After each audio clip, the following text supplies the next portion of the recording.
Good morning बच्चों, सभी online बच्चे जो देख रहे हैं सभी को गुड मॉर्निंग और आप सभी को भी गुड मॉर्निंग।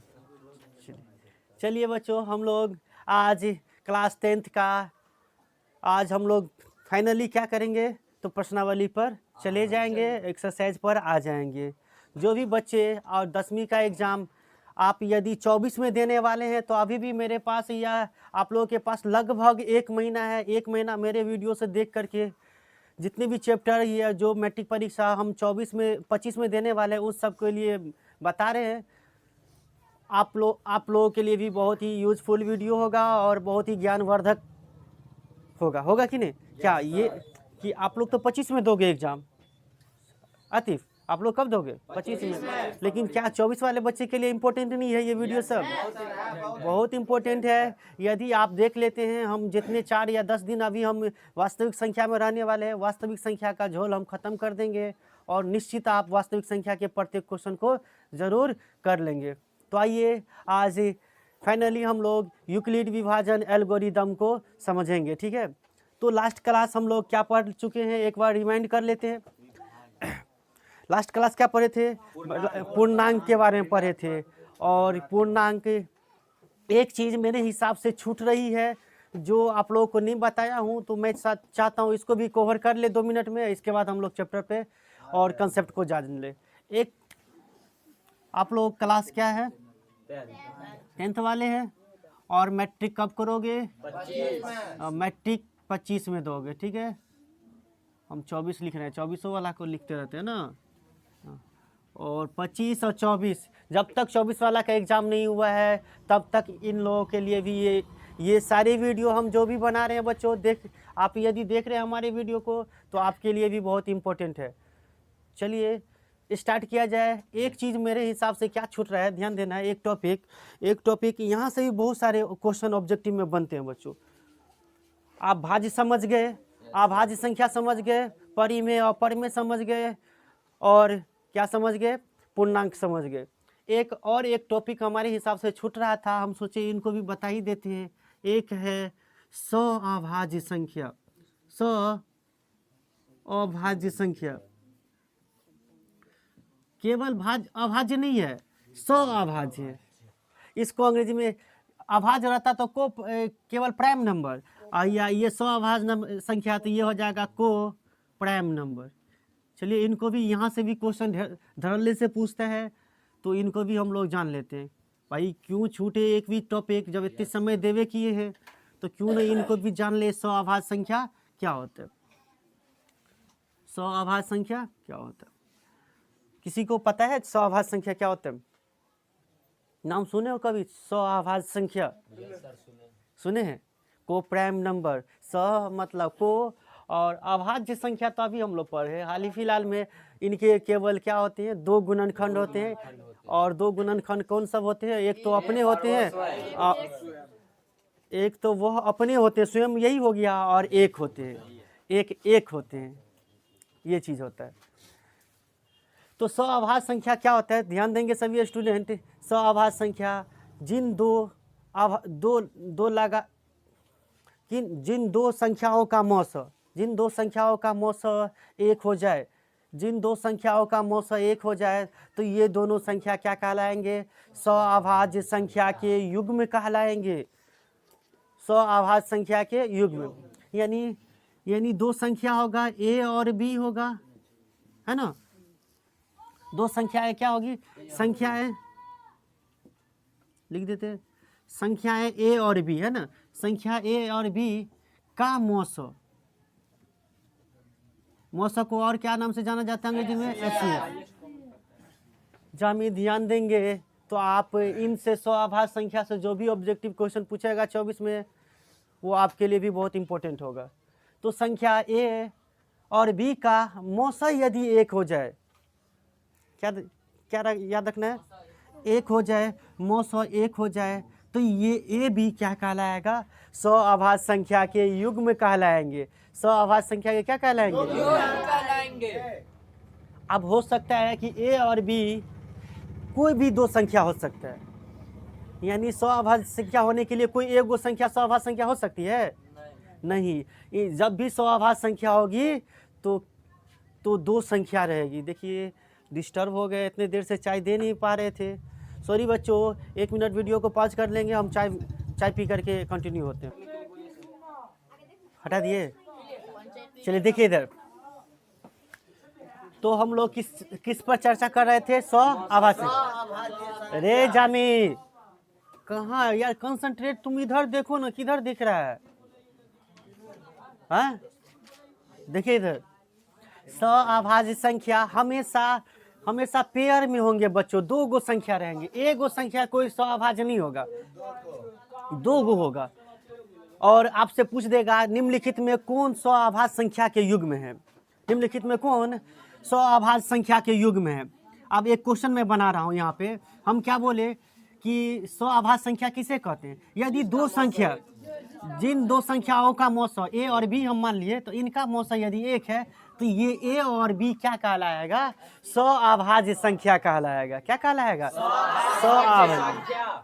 आपसे क्वेश्चन पूछेगा एग्जाम में कि 100 आभाज्य संख्या का मौसा क्या होगा, तो आप किसको टिक करोगे? SCF या मौसा पूछेगा तो 1 को टिक करोगे। ठीक है, चलिए हम ये लोग इसके पहले एग्जाम्पल ले लेते हैं, तब इसके बाद एगो क्वेश्चन कर लेंगे। चलिए एक एग्जाम्पल ये ले लेते हैं कि आप जैसे एक 2 है और 3 है, आप ये दोनों संख्या क्या 100 आभाज्य है? 100 आभाज्य संख्या के युग्म है? फास्ट में आप क्या कीजिए, इसका SCF चेक कर लीजिए, यानी मौसा चेक कर लीजिए। तो मौसा कैसे निकालते हैं? छोटी संख्या से भागा दीजिए, बड़ी संख्या में 2 से भागा लगाएंगे, 2 एक बार में 1 आएगा, फिर 1 से भागा 2 में, 1 दूना 2, यानी इसका SCF क्या आ गया? SCF कौन? मौसा कौन कहलाता है? अंत में जितनी बार से कटा है वो मौसा कहलाता है। सभी को पता है? और नहीं पता है तो आज फाइनली आप लोगों को पता हो जाएगा। यानी हम क्या देखें कि मौसा बराबर 1 आ गया, SCF 1 आ गया। किन दोनों संख्या का मौसा 1 आ गया? 2 और 3 का। तो 2 3 आपसे पूछेगा कौन सी संख्या है, तो बोलिएगा 100 आभाज्य संख्या है। 100 आभाज्य संख्या के युग्म है, 100 आभाज्य संख्या के युग्म। चलिए और क्वेश्चन ले लेते हैं। सर 5 5 7 क्या 100 आभाज्य संख्या है? है 100 आभाज्य संख्या। आप भागा दीजिए, इसका मौसा हमेशा 1 आएगा। क्या सर 4 और 5 नहीं है 100 आभाज्य संख्या? 100 आभाज्य संख्या। यानी एक चीज आप देखिए, यहाँ पे कुछ ये नहीं समझिए कि दोनों एनी टाइम अभाज्य होगा। यहाँ पे देखिए तो 4 भाज्य भी है और ये 5 क्या अभाज्य है, और फिर भी इन दोनों का मौसा हमें 1 ही आएगा। इसीलिए हम 4 और 5 युग्म को हम 100 आभाज्य संख्या कह सकते हैं। खैर हमारी जो भी बच्चे वीडियो देख रहे हैं, हम क्या कहना चाहते हैं ज़रूर आप हमारी बातों को समझ रहे होंगे और आप लोग भी समझ रहे होंगे। भाई नहीं समझते तो पूछिए और हम अच्छे से एक्सप्लेन करेंगे इस टॉपिक को। समझ गए? तो इसी तरह से आपको 100 आभाज्य संख्या के युग्म आपसे पूछ देगा। क्या आप बताइए, तो 2 और 4 100 आभाज्य संख्या है? क्या 2 और 4 100 आभाज्य संख्या है? 2 और 4 100।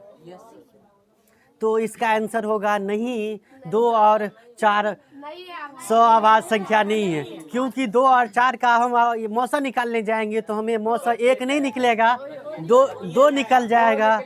तो आप 100 आभाज्य संख्या कब बोले? जब मौसा हमेशा 1 ही निकले तभी ना 100 आभाज्य होगा। तो गलती कर लिए कि नहीं आप लोग? कैसे बोल देते हैं कि ये क्या है, गड़बड़ कर देते हैं। देखिए हम 2 और 4 का मौसा निकालते हैं तो छोटी संख्या 2 है और 4 में भागा देंगे तो 2 दूनी 4, एक ही बारे में कट गया, तो मौसा तो 2 ही ना हो गया। तो मौसा 2 हो तो इसको कहेंगे 100 आभाज्य। चलिए वीडियो दिख रही है ना? लाइट चली गई है, लाल दिख रही है, अरे अक्षर दिख रही है कि नहीं?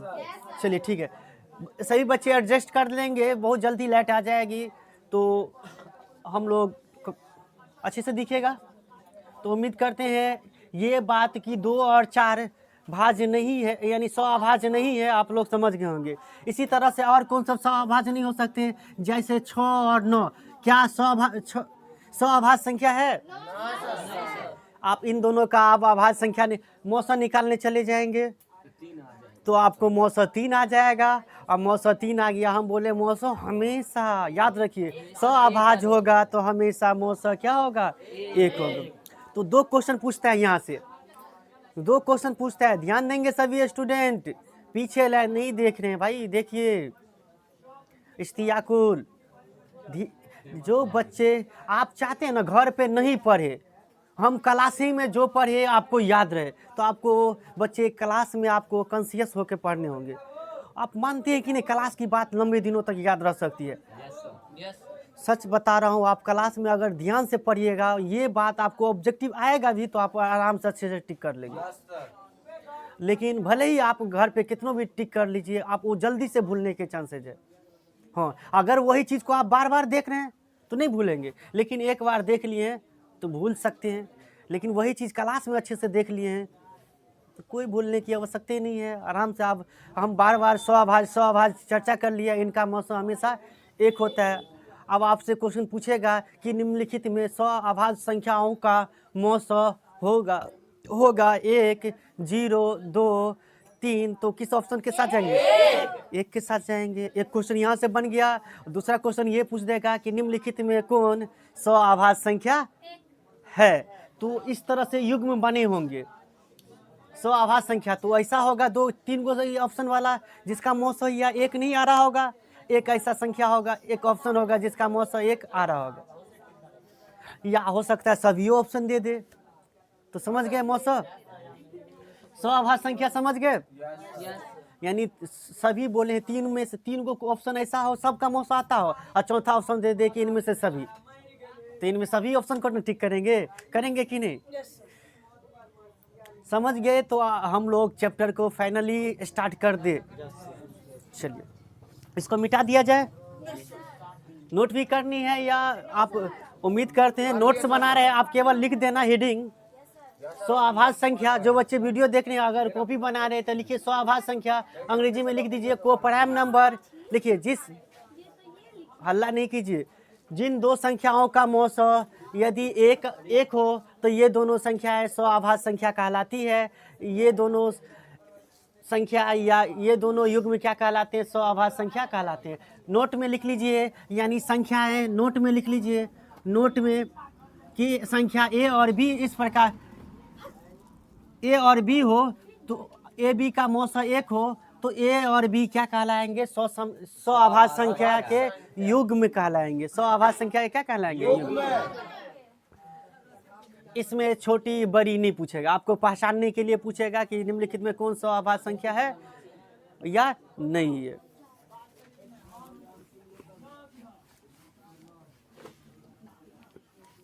चलिए फाइनली आखिरकार ये छठा क्लास हम लोग 5 जनवरी से कंटिन्यू है। आज 10 जनवरी हो गया, लगभग छठा आज नया क्लास है।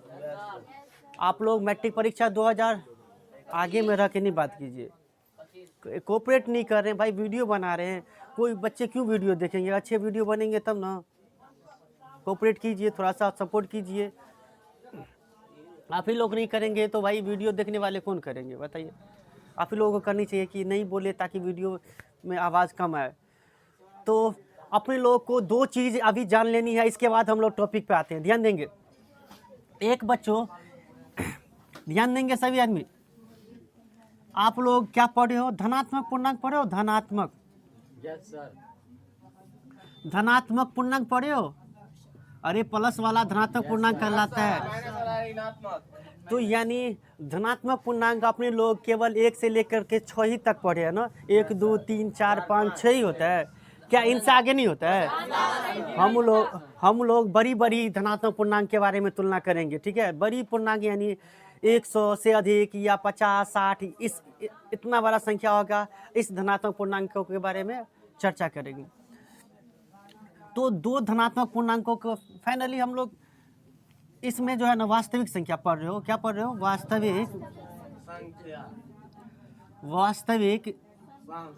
वास्तविक संख्या। तो वास्तविक संख्या में धनात्मक पूर्णांक के 2 गुणों के बारे में चर्चा करेंगे। 2 महत्वपूर्ण गुण है पूरे 10वीं में कि 2 धनात्मक पूर्णांक के जो महत्वपूर्ण गुण क्या है उनके बारे में अध्ययन करेंगे। तो पहला गुण धर्म क्या है दो धनात्मक पूर्णांक के बारे में, तो यूक्लिड है ना, यूक्लिड विभाजन एल्गोरी है ना, एल्गोरिथम कहिए या इसी को दम कहा जाता है, ठीक है। इसी को एक और नाम से जाना जाता है, कलन विधि भी कहा जाता है, ठीक है, कलन विधि। तो नाम सुन लीजिए, कलन विधि द्वारा आपको कहेगा मौसम निकालने के लिए। तो ये कलन विधि कहीं से नहीं आ गया, यूक्लिड विभाजन एल्गोरिथम में को हम लोग कलन विधि कहते हैं, ठीक है। दूसरी बात हम लोग किस पे चर्चा करेंगे, अंक गणित की आधारभूत प्रमेय, अंक गणित की आधारभूत प्रमेय। तो ये चीज़ तो हम लोग अगले प्रश्नावली में पढ़ेंगे। अभी हमें फिलहाल क्या पढ़ना है, यूक्लिड विभाजन एल्गोरिथम या इसे कलन विधि। ये यूक्लिड विभाजन एल्गोरिथम कहाँ से आएगा, तो दो धनात्मक पूर्णांक के गुण है, दो धनात्मक पूर्णांक के क्या है, गुण है। अब हम लोग चलिए जानते हैं कि यूक्लिड विभाजन एल्गोरिथम क्या होता है। इसको मिटा दे, आगे पढ़ेंगे, इस पर चर्चा करेंगे, हम बताएंगे अंक गणित की आधारभूत प्रमेय। देखिए यूक्लिड विभाजन एल्गोरिथम, दो धनात्मक पूर्णांक, इसमें ए और बी माना जाएगा, याद रखिएगा, छोटा ए और छोटा बी, दो धनात्मक पूर्णांक को हम क्या मानेंगे, ए और बी। और हमेशा क्या होगा, हमेशा ए हमेशा क्या होगा, एगो बड़ा होगा किससे, बी से। और ये विधि आपको क्या बताता है, क्या निकालने के प्रोसेस को बताएगा, तो आप लोग याद रखेंगे, ये विधि आपको मौसम निकालने के प्रोसेस को बताएगा। ये प्रोसेस यानी प्रक्रिया बताएगा, कोई तकनीक बताएगा। इस विधि के द्वारा ही हम लोग मौसम निकालते हैं। अभी तक तो लोग तो महत्तम निकाला होगा ना भाई, एकदम लंबी विभाजन करता रहता है, भाग लगाते रहो जब तक जीरो ना आए, तब कलन विधि नहीं दिख रहा है। तो इतनी देर से आप दिख रही है। चलिए यहाँ पर लिख देते हैं, यूक्लिड विभाजन एल्गोरिथम विधि को ही हम लोग क्या कहते हैं, कलन विधि। क्या कहते हैं, तो यूक्लिड विभाजन एल्गोरिथम में क्या करना है अपने लोग को, यूक्लिड विभाजन एल्गोरिथम आपको क्या निकालने की चीज बताएगा, मौसम को क्या कहते हैं, हिंदी में मौसम का फुल फॉर्म क्या हो गया, वेरी गुड, महत्तम समावर्तक। मौ से महत्तम, सौ से समावर्तक। खैर अंग्रेजी में फुल फॉर्म चलेंगे तो हायर कॉमन फैक्टर, यानी हाईएस्ट, बड़ा से बड़ा संख्या कौन है जो इस दोनों में कॉमन है और इससे भाग लग जाता है, और ये दोनों संख्या इससे भाग लग जाता है यानी कट जाता है। तो फाइनली इतनी बात समझ गए, यूक्लिड विभाजन एल्गोरिथम आपको क्या बताएगा, मौसम निकालने का एक तकनीक है या मौसम निकालने की एक विधि है, मौसम निकालने की तकनीक है या मौसम निकालने की एक विधि है। आपसे क्वेश्चन पूछ भी लेता रहता है कि यूक्लिड विभाजन एल्गोरिथम से दो धनात्मक पूर्णांकों को क्या निकालने का एक तकनीक है, तो मौसम निकालने का एक तकनीक है। बच्चों आप नॉर्मली हम एगो क्वेश्चन लेते हैं, उठाते हैं, और आप लोग मौसम निकाल करके बताएंगे इसका मौसम क्या होगा। एक संख्या हम ले लेते हैं 20, एक संख्या ले लेते हैं नॉर्मल में, हम ले लेते हैं, मान लेते हैं हम 48 ले लिए। 20 एक संख्या क्या है, 48। क्या ये दोनों धनात्मक पूर्णांक है, यस सर, बताइए सभी स्टूडेंट, ये दोनों धनात्मक पूर्णांक है, यस सर, एकदम धनात्मक पूर्णांक है, ये दोनों एकदम धनात्मक पूर्णांक है। कौन इसमें एक होगा, कौन बी होगा, बताइए, ए कौन होगा और बी कौन होगा, गड़बड़ करती है, ए 48 हो गया, ए क्या हो गया 48, और बी क्या हो गया,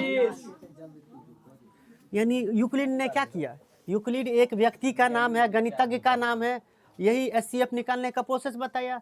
तो उन्होंने जो यह छोटी संख्या उसको बी मान लिया और बड़ी संख्या को क्या मान लिया, ए मान लिया। और कहा आप लोग क्या जानते हो कि भाई 20 से भागा दो 48 में, तो कितने बार में लगाओगे, 20 दूना 40, कितने हो जाएगा, 8 आ जाएगा, 0 यानी ये कट जाएगा, हो गया, एक स्टेप भाग दे दिए। फिर 8 से भागा किस में, 20 में, तो 8 से कितने बार में जाएगा, 2 बार में, 8 दूनी 16, 4 आ जाएगा, कट जाएगा। फिर कितना, 4 दूनी 8। तो ये क्या हुआ, फाइनली शेषफल क्या आ गया, 0 आ गया। तो इसका मौसम क्या होगा बताओ, मौसम, या इसी को हम एचसीएफ बोल सकते हैं। क्या आया, 4 आया। यानी कितने स्टेप में ये भाग दिए, क्या स्टेप भाग दिए, एक स्टेप, ध्यान देंगे, रेड पेन है, ले जल्दी ले, ध्यान देंगे, एक स्टेप ये है, एक स्टेप, फिर दूसरा स्टेप में यहाँ पे भाग दिए, और तीसरा स्टेप, यानी 3 बार हम भाग दिए ना। बताइए 3 बार भाग दिए कि नहीं, एक बार 20 से 48 में भागा दिए, एक बार 8 से 20 में भागा दिए, एक बार 4 से 8 में भागे, यानी तीन चीज़ों में 3 बार हम भाग दिए। तो ये 3 चीज़ ध्यान देंगे। एक नया चीज़ आप लोगों को, हम लोगों को ये चीज़ एग्जाम्पल लेने का मकसद ये था कि एक शब्द, दो शब्द है, इस पर चर्चा करना था। देखिए, एक परमेयिका है ना, परमेयिका जिसे लेमा कहते हैं, क्या कहते हैं, लेमा कहते हैं अंग्रेजी में। तो ये क्या है, परमेयिका एक सिद्ध, यानी सिद्ध किया हुआ कथन है, स्टेटमेंट है। ध्यान से सुनेंगे, परमेयिका क्या है, एक सिद्ध किया हुआ कथन है, स्टेटमेंट है, जो सिद्ध किया गया है कि आप यदि 2 धनात्मक पूर्णांक ए और बी है, और इसमें बी छोटा है और ए बड़ा है, तो आप भाग दीजिए, तो एक स्टेप हो गया, भाग दे दिए। यानी एक शब्द आप लोगों को यहाँ पे परमेयिका से जाननी है, दूसरी शब्द एल्गोरिथम जाननी है, एल्गोरिथम। तो एल्गोरिथम क्या होता है, एल्गोरिथम है ना, एल्गोरिथम क्या होता है, तो एल्गोरिथम एक स्टेप है, क्या है, एक स्टेप है, यानी सिद्ध किया हुआ जो चीज़ है ना, उसका एक स्टेप है। देखिए, सिद्ध किया हुआ जो सिद्ध कर दिया गया है, ठीक है, इसको परमेयिका कहते हैं। और वही सिद्ध को, यही स्टेप, सिद्ध किए हुए चीज़ को या बार बार स्टेप में लिख देता है, तो इसी को हम लोग क्या कहते हैं। तो यानी जो हम एक स्टेप है ना, ये वाला एक स्टेप परमेयिका कहलाएगा। लेकिन ये सारे स्टेप, 1 स्टेप, 2 स्टेप, 3 स्टेप, ये क्या कहलाएगा, एल्गोरिथम। अब कोई एक स्टेप ले लीजिए, आपने 8 से 20 में भागा दिया, तो ये क्या कहलाएगा, परमेयिका कहलाएगा। तो आप याद रखिए, ये दोनों सबसे वंचित हो जाइए। यानी यूक्लिड विभाजन एल्गोरिदम से मौसा ज्ञात करे, या यूक्लिड विभाजन परमेयिका से मौसा ज्ञात करे, सेम चीज़ है। क्या है, सेम चीज़ है। आपको अगर परमेयिका कोई किताब में दिया है या परमेयिका दे दिया है, तो आपको घबराने की कोई आवश्यकता नहीं है। जैसे आप इसको बनाते आ रहे हैं, वैसे बनानी है, समझ गए। परमेयिका यानी कोई सिद्ध किया हुआ, परिभाषित, यानी सिद्ध किया हुआ स्टेटमेंट है। और एल्गोरिथम क्या है, ये जो परिभाषित एल्गोरिथम है, उसे एक चरणबद्ध, यानी स्टेप बाय स्टेप लिखने का एक प्रक्रिया है। और आपके किताब में ये बात लिखे हुए हैं, समझ गए। आप पढ़ लीजिएगा, परमेयिका क्या होता है, एल्गोरिथम क्या होता है। तो यूक्लिड विभाजन एल्गोरिदम से मौसा ज्ञात करे, या यूक्लिड विभाजन परमेयिका से मौसा ज्ञात करे, आप घबरा नहीं जाइएगा, वही चीज़ कह रहा है। यानी एल्गोरिथम के जगह पे आपको परमेयिका भी दे दे, तो जैसे मौसा निकालते हैं, हम अभी मौसा निकालने के तकनीक बताएंगे, वैसे ही निकाल लेंगे। चले आगे। तो परमेयिका क्या होता है, परमेयिका सिद्ध किया हुआ कथन है, ये सिद्ध किया हुआ एक कथन है। वही एल्गोरिथम क्या है, एल्गोरिथम क्या है, बता। एल्गोरिथम क्या है, यानी वही परमेयिका को सिद्ध किए हुए कथन को स्टेप बाय स्टेप लिखा जाता है, स्टेप बाय। तो इसी को अब प्रमेय का न करके इसको क्या कहा जाएगा? एल्गोरिथम कहा जाएगा। तो बच्चों कुछ थ्योरी है, कुछ बात है, हम डायरेक्टली हम क्वेश्चन पे आ जाएंगे, लेकिन इन बातों को आप लोग अब से लिखेंगे। और जो भी चीज़ हम बताते हैं आपसे पूछेगा यूक्लिड विभाजन एल्गोरिथम, कोई पूछ दे क्या है, या यूक्लिड विभाजन एल्गोरिथम प्रमेय का क्या है, तो आप ये बात को याद रखेंगे। ये हीडिंग रहा, ठीक है, ये हीडिंग रहा, ठीक है। देखिए मैं लिख कर लाया हूँ और ये आप ही के किताब में का है और कहीं से मैं ज़्यादा कुछ नहीं बता रहा हूँ। ये है कि दो धनात्मक पूर्णांक, दो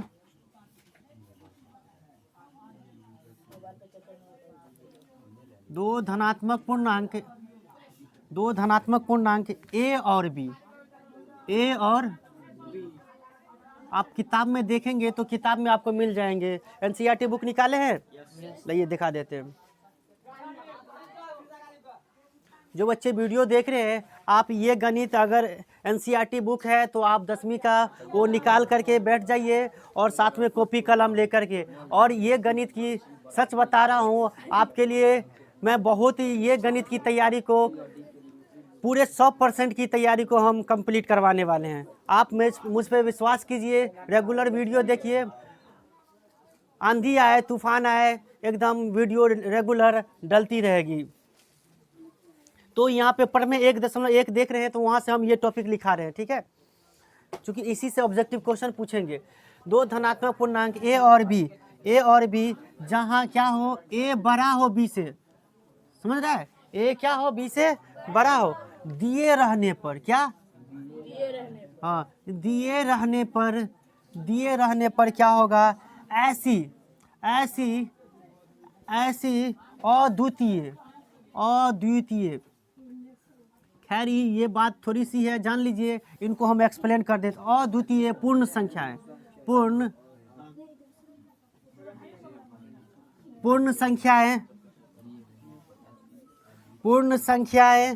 Q और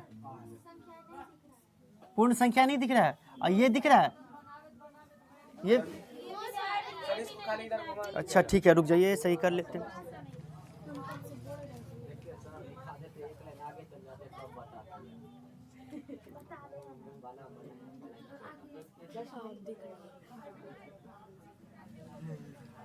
अब दिख रहा है? चलिए थैंक यू, ध्यान देंगे। Q और R है, ठीक है, Q और R विद्यमान है, क्या है, विद्यमान है कि A बराबर BQ प्लस R है, या कॉमा दे दीजिए, BQ है, A बराबर BQ है, जहाँ R क्या है, जीरो के बराबर है या 0 से बड़ा है और B से छोटा है। तो ये बात है। अगर कोई पूछ ले कि यूक्लिड विभाजन एल्गोरिदम क्या होता है या एल्गोरिथम क्या होता है, तो दो धनात्मक पूर्णांक A और B यदि A बड़ा हो B से, A क्या हो, बड़ा हो B से। अब हम बता रहे हैं कि आपको हम आगे बताएंगे, यहाँ पे दोनों संख्या सेम हो जाए, एगो 0 हो जाए तो क्या होगा, ठीक है, तो एगो 1 हो जाए तो क्या होगा, तो हम ये चीज़ आगे बता रहे हैं। दो धनात्मक पूर्णांक A और B, A बड़ा हो B से, दिए रहने पर ऐसी अद्वितीय पूर्ण संख्या है Q और R विद्यमान है कि A बराबर क्या होगा, BQ प्लस R, जहाँ क्या होगा, जहाँ R क्या होगा, R बराबर होगा 0 के या बड़ा होगा 0 के और B से छोटा होगा। समझ रहे हो कि नहीं? कुछ नहीं समझा? चलिए हम इसको अब अपने अंदाज में, हम अपने, ये किताबी बात थी वो लिखना था, इनको समझना था, चलिए हम बताते हैं। देखिए बच्चों, दो धनात्मक पूर्णांक, एक चीज़ ये याद रखिए आप, दो धनात्मक पूर्णांक ये है, मैं यहाँ पर लिखा हूँ ना, दो धनात्मक पूर्णांक, कहा A बड़ा हो B से, तो कहा सुनिएगा यहाँ पे ए बड़ा हो बी से, तो यानी बी से भाग दिया जाए ना ए में। ध्यान से सुनिएगा क्या बोला गया, ये चीज़ क्या कहता है, दो धनात्मक पूर्णांक में ए बड़ा हो बी से, तो बी से भाग देंगे ना, तो इसमें ए ही बी से हमें दो चीज संख्या दो पूर्ण संख्या निकल के आएगा। यानी ए ही बी में दो गो संख्या और है, क्यू और आर, ये कह रहा है। ये दो गो संख्या है कि हम ये क्यू और आर हम प्राप्त कर सकते हैं। अब वो क्यू और आर ही क्यों डिनोट किया गया, क्योंकि भागफल का अंग्रेजी क्यू से शुरू होता है, इसीलिए क्यू लिया गया, और शेषफल का अंग्रेजी आर से डिनोट किया जाता है, इसीलिए इसका अंग्रेजी रिमाइंडर होता है, रिमाइंडर, इसीलिए आर से डिनोट किया गया। यानी विद्वान मतलब समझते हैं, विद्वान मतलब इसी में है, ए और बी ए में विद्वान है क्यू और आर, समझे। क्यू आर आर कहाँ से प्राप्त होगा, ए और बी ए से। तो यानी आपको अगर बी से भाग दीजिएगा तो क्या आएगा, यहाँ पे क्यू आएगा, और भाग देंगे तो यहाँ पे कोई संख्या आएगा कि नहीं, और घाटा करके जो भी कुछ आएगा वो हमारा क्या आएगा, आर आएगा। तो यही बात कह रहा है कि ए और बी दो धनात्मक पूर्णांक है, ए बड़ा है बी से और बी से भाग दिया जाए ए में, तो दो संख्या क्यू और आर विद्यमान है, और ये दोनों संख्या पूर्ण संख्या है। आप सोच रहे हैं कि ऋणात्मक में भी संख्या आ जाएगी, अब बताइए, तो क्यू और आर का मान ऋणात्मक में यानी माइनस में आएगा कभी भी, यानी पूर्ण संख्या आएगा। पूर्ण संख्या आप समझते होंगे, पूर्ण संख्या की शुरुआत क्या होती है, जीरो से होती है। जीरो भी आ सकती है, 1 2 3 4। अब उम्मीद करते हैं जो बच्चे वीडियो देख रहे हैं, भाई भागफल आप भाग देते हैं तो शेषफल क्या आता है, कभी कभी 0 भी आ जाता है, 1 भी आ जाता है, 2 भी आ जाता है, तो पूर्ण संख्या आता है। लेकिन याद रखिएगा ऋणात्मक संख्या कभी नहीं आता है। अब उम्मीद करते हैं ये बात क्यू और आर कैसे आ गया, तो एक फार्मूला होता है, आप पढ़े हुइएगा, भाज्य बराबर क्या होता है, भाज्य बराबर क्या होता है, भाजक गुणे भागफल जोड़ शेष। पढ़े हो ये फार्मूला, भाज्य बराबर भाजक गुणे भागफल जोड़ शेष। अब देखो, अब इसमें देखो कि इसमें ए बराबर जो होगा ना, ए बराबर क्या होगा, तो बी से भागा दिया गया है, तो बी गुणे क्यू, यानी भाजक गुणे भागफल है ना, और जोड़ शेष, यानी इस तरह से क्या हुआ, ए बराबर फार्मूला क्या हो गया, बी क्यू प्लस आर। ठीक है, जब ए बराबर इतना हो गया, 4 गो चीज है, ए है, बी है, क्यू है, आर शेषफल है, क्यू भागफल है, बी भाजक है, ए भाज्य है। ठीक है, तो आर का मान क्या होगा, जहाँ जो है आर का मान क्या होगा, आप इनको भी इंडिकेट कीजिएगा। आर जो होगा, आप कल्पना कीजिए तो मेरे साथ कि आर का मान क्या होगा, ये दिख रहा है यहाँ पर, आर का मान क्या होगा, या तो 0 के बराबर होगा, आर का मान क्या होगा, 0 के बराबर होगा, या 0 से बड़ा होगा। तो दोनों को एक साथ कैसे लिखेंगे, या बराबर, बड़ा का भी चिन्ह, ये इधर में चिन्ह बड़ा है, यानी आर के तरफ बड़ा है, समझ आ रहा है। आर का मान क्या होगा, 0 के बराबर या 0 से बड़ा, और अयम का से बड़ा होगा या छोटा होगा, बड़ा होगा, अयम से छोटा ना होगा, कैसे बराबर, यानी आर जो है हमेशा छोटा होगा किससे, बी से। तो ये कथन भी पूछता रहता है कि यूक्लिड विभाजन एल्गोरिदम में कौन सत्य है, तो ये ऑब्जेक्टिव क्वेश्चन हम यहाँ भी लिखे हैं, यहाँ देखिए, यहाँ लिखे कि नहीं। तो आप जब ये थ्योरी मैथ का बनाएंगे, फार्मूला बनाएंगे, तो यूक्लिड विभाजन एल्गोरिदम से एक तो ये पूछ देगा, और एक ये पूछ देगा, और पूछ देगा कि, और ऑब्जेक्टिव में हम पॉइंट बना करके लिख देते हैं, और इस पॉइंट को नोट करेंगे सभी स्टूडेंट। ठीक है, तो समझ गए इतनी बात, क्या कहा यूक्लिड ने। चलिए दूसरी बात, आपको नोट पॉइंट बना के लिख लेनी है, पॉइंट्स यानी बिंदु हैं, क्या बिंदु हैं, यानी याद रखने वाले बिंदु हैं जो ऑब्जेक्टिव में क्वेश्चन बनेंगे। पहली बिंदु ये याद रखनी है कि यूक्लिड ने क्या बताया कि शेषफल हमेशा क्या होगा, शेषफल क्या होगा, शेषफल बराबर 0 भी हो सकता है। दूसरी बात आपको याद रखना है कि शेषफल क्या होगा, 0 से बड़ा भी हो सकता है। ये सब ऑब्जेक्टिव में क्वेश्चन आएंगे। तीसरी बात आपको ये याद रखनी है, तीसरी बात ये याद रखनी है कि आर का मान हमेशा बी से छोटा होगा। तीसरी बात क्या याद रखनी है, आर का मान बी से क्या होगा, छोटा होगा। कुछ नहीं समझ में आ रहा है, आ रहा है कि नहीं समझ में? Yes sir. कि अगर सर ये सब क्यों लिख रहे हैं, तो यही से क्वेश्चन आएंगे। निम्नलिखित में कौन सत्य है? यूक्लिड विभाजन एल्गोरिदम के लिए सत्य है। आर बराबर 0 भी हो सकता है, आर का मान 0 के बराबर भी हो सकता है, और आर का मान यानी शेषफल क्या होगा, बी से हम नहीं देख रहे हैं। तो इनको पहले नोट किया जाए, तब जाके हम कंटिन्यू करते हैं इस बात को। पहले नोट किया जाए, वीडियो को रोक दीजिए जब तक। चलिए सुनिए बच्चों, अभी हम लोग क्या देखे, दो धनात्मक पूर्णांक a और b, इसमें a बड़ा हो b से, तो यूक्लिड विभाजन एल्गोरिदम से हम क्या देखे कि a बराबर क्या होता है, a बराबर क्या होता है, बी क्यू प्लस क्या होता है, r।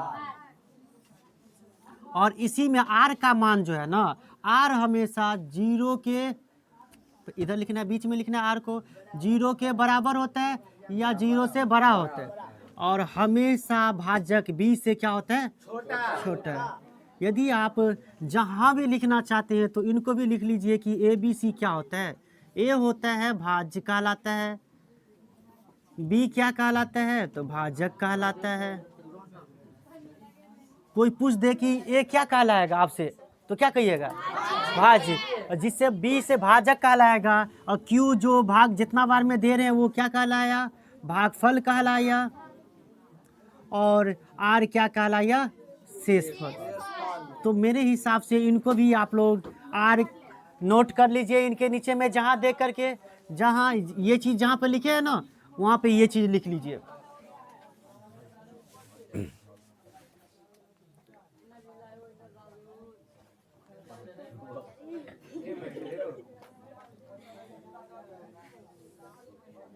बच्चों, जो भी बच्चे वीडियो देख रहे हैं, शायद पूरे इतिहास में, पूरे यूट्यूब पर इतने डिटेल में पूरे सूत्र को समझा करके वीडियो कोई टीचर नहीं बताए होंगे। और चैप्टर तो मैं आपको एकदम अच्छे से ही करवा ही दूंगा। केवल पहले सूत्र है कुछ, देखिए गणित में कोई भी चैप्टर है तो उसके सूत्र है, और सूत्र से ऑब्जेक्टिव क्वेश्चन पूछेंगे। इसीलिए हम कोई ऐसा पॉइंट नहीं छोड़ना चाहते हैं कि एक भी ऑब्जेक्टिव क्वेश्चन छूट जाए आपसे। प्रत्येक ऑब्जेक्टिव क्वेश्चन, जैसे ही ये चैप्टर एंड होगा तो हम प्रत्येक ऑब्जेक्टिव क्वेश्चन लेंगे और आप लोगों को दिखाएंगे कि जो थ्योरी पढ़े हैं, भले ही लेट हुआ, हम बहुत चीज़ों से सीख गए।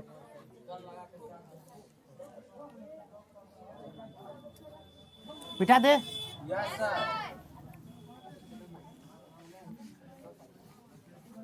तो अब यूक्लिड विभाजन एल्गोरिदम से आपको 3-4 पॉइंट हैं जिसे याद रखनी है। इसे याद रखिए, पॉइंट्स, ये पॉइंट्स हैं, इसको हम बिंदु कहते हैं, इम्पोर्टेंट बिंदु हैं। क्या? हाँ, जो एग्जाम में यहीं से क्वेश्चन बनेंगे। पहली बिंदु ये याद रखिए कि हमेशा शेषफल r जो है 0 के बराबर होगा, पहली बिंदु। दूसरी बिंदु ये याद रखिए कि r हमेशा 0 से बड़ा होगा। तीसरी बिंदु कि r हमेशा b से क्या होगा, छोटा होगा। अब ये क्वेश्चन अक्सर पूछता है, निम्नलिखित में क्वेश्चन देगा कौन सा सत्य है, निम्नलिखित में कौन सा सत्य नहीं है, इस तरह से क्वेश्चन पूछता रहता है। तो याद रखिए ये सब सत्य है, ये सभी सत्य है। r 0 के बराबर भी हो सकता है, r 0 का मान भी बराबर हो सकता है, और b से छोटा भी हो सकता है। चलिए तीसरी बात जो थ्योरी है, जो आपको याद रखनी है, यूक्लिड विभाजन एल्गोरिदम। क्वेश्चन पूछ दे, यूक्लिड है ना, यूक्लिड विभाजन, आप लोग नाम सुन लीजिए, कई बार हम लिख दिए, यूक्लिड विभाजन एल्गोरिथम,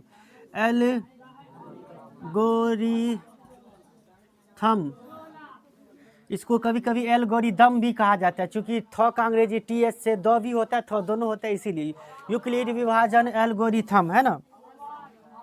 दो धनात्मक, दो साथ में लिखते जाइए,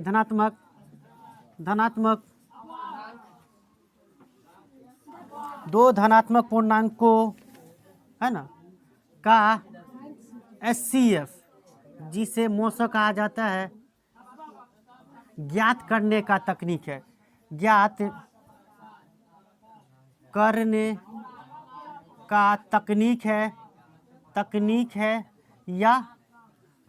है या जामी विधि है। क्या है? विधि है। क्वेश्चन पूछ दे कि यूक्लिड विभाजन एल्गोरिदम से क्या निकाला जाता है दो धनात्मक पूर्णांक का? क्या हुआ? अच्छा चलिए ठीक है, जहाँ तक संभव है हम बना लेते हैं। ठीक है, यूक्लिड विभाजन, सभी बच्चे ध्यान देंगे। कोई आपसे पूछे यूक्लिड विभाजन एल्गोरिदम से दो धनात्मक पूर्णांक ए बी का क्या निकालने का तकनीक है? मौसा निकालने का। तो एक क्वेश्चन यहाँ से ऑब्जेक्टिव क्वेश्चन पूछ देगा तो आप किसको टिक करोगे? मौसा निकालने का तकनीक है, टेक्निक है। मौसा निकालने का टेक्निक है कौन सी विधि से? यूक्लिड विभाजन एल्गोरिदम से।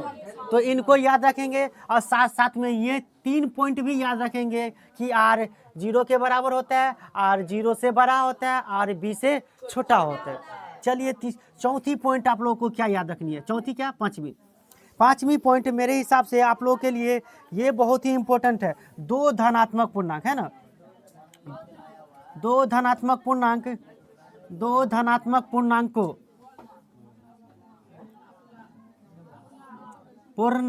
है ना, दो धनात्मक पूर्णांकों ए और बी, ए और बी, है ना, ए और बी का मौसा या HCF, वह सबसे बड़ा पूर्णांक है, छोटा d मान लेते हैं। ठीक है, d है, छोटा d है, जो A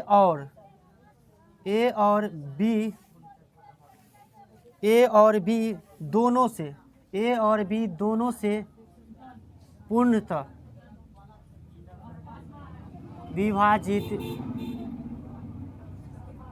विभाजित करता है। क्या ये बात लिख दिए? ध्यान दीजिए, ये बात हम क्या लिख दिए? देखिए सर, इतना लिखा दिए तब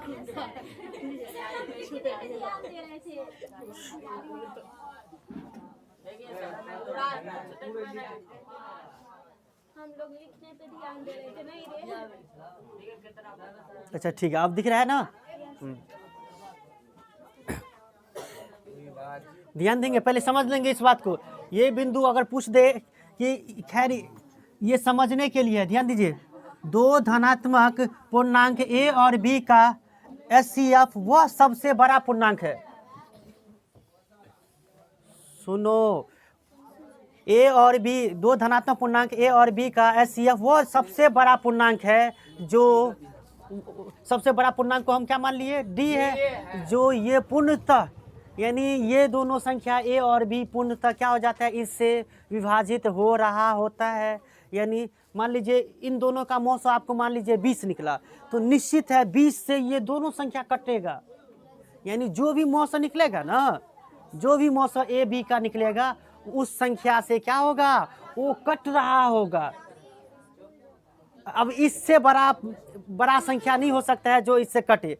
जो भी होगा इससे मौसा जो भी निकलेगा इससे छोटी ही संख्या से कटेगा। समझे? एग्जाम्पल ले, एगो क्वेश्चन एग्जाम्पल ले इसके लिए। चलिए एग्जाम्पल लेते हैं, नहीं समझे तो देखिए एग्जाम्पल लेते हैं। जैसे हम 6 और 15 एगो संख्या ले लेते हैं। 6 और 15 और 15 का मौसा निकालिए तो 6 दूनी 12, 3 आएगा, 3 से भगा दीजिएगा 6 से, 3 दूनी 6। क्या आया? HCF 3 आया। तो ये कह रहा है जो भी मौसा आया उस मौसों को हमने क्या मान लिया? D, और वो सबसे बड़ा संख्या होगा और इससे ये दोनों संख्या कटेगा। देखिए तो 3 से 6 कट रहा है, 3 से 15 कट रहा है। यही चीज बता रहे हैं कि दो धनात्मक पूर्णांक ए और बी हो तो ये सबसे बड़ा संख्या होता है, जिससे वो ए और बी पूर्णतः क्या होता है? कटता रहता है। यानी मौसा जो भी निकलेगा इससे ये इससे भागा दीजिएगा ए और बी में, तो निश्चित है वो कट जाएगा। चलिए अगली पॉइंट आप लोग को क्या याद रखनी है, मिटा दे ऊपर से। बहुत जल्दी हम लोग आज की क्लास से ये बिंदुओं को याद रखनी है, ऑब्जेक्टिव क्वेश्चन यहाँ से बनेंगे, ठीक है। चलिए एक और अंतिम बिंदु हम लोग जान जाते हैं। एक अंतिम बिंदु है, 5 हो गया। छठा बिंदु ये याद रखनी है कि दो धनात्मक